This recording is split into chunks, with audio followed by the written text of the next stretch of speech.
All right, so we have a 2013 Corvette. It came in overheating, intermittent. We scanned it, had a check engine light code for a fan control circuit. We looked at the wiring diagram here, and basically this is the fan motor. It's got power and ground. That's supplied by the fan module. The fan module gets a positive from this fuse, and then it gets a constant ground from this ground 102, and then it has a pulse width modulated control wire from the engine control module. Okay, so let's put so this is our control wire going to the fan. So if I put this on, you can see it has a nice square wave. You can hear this fan come on. That's at our control wire here going into this fan module.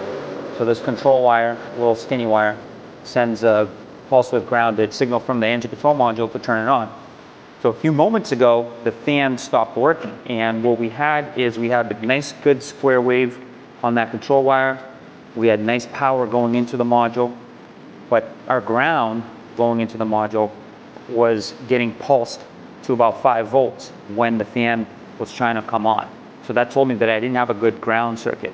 And so we checked this ground 102, and that actually goes through the frame rail.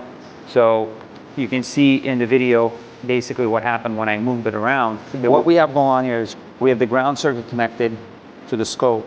We're connected right here, and this goes right to ground. This is our fan module. This is the fan motor.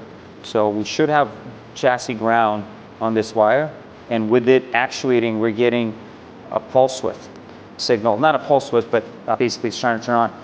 And when I wiggle the harness here, this harness that goes to the fan control module, so go ahead and show them what happens. So here I go, I'm gonna wiggle it. You can see, oh, there it is. Now we got ground. And now the fan comes on. So the fan just came on. So obviously we found our issue here. Now we lost the condition. We're gonna have to go back to try to duplicate it, but at least we know that we had a bad ground on that fan control. Maybe we'll have to open up that circuit and look a little bit deeper into what's going on. So we have a bad ground between the fan module and that frame rail ground point. So we're gonna figure out there is an intermediate connector there. So that's this connector here, and the connector looks okay. In here at least, wires look okay. On this side, everything seems to be okay on this side. So we might pull this up, investigate a little bit further. Yeah, we can see there's some corrosion inside of that connector right there. All right, let's take a look.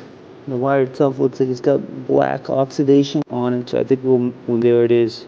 So I might need to run a new wire for that, because I'm not sure that that wire itself is good. It might have sustained some damage.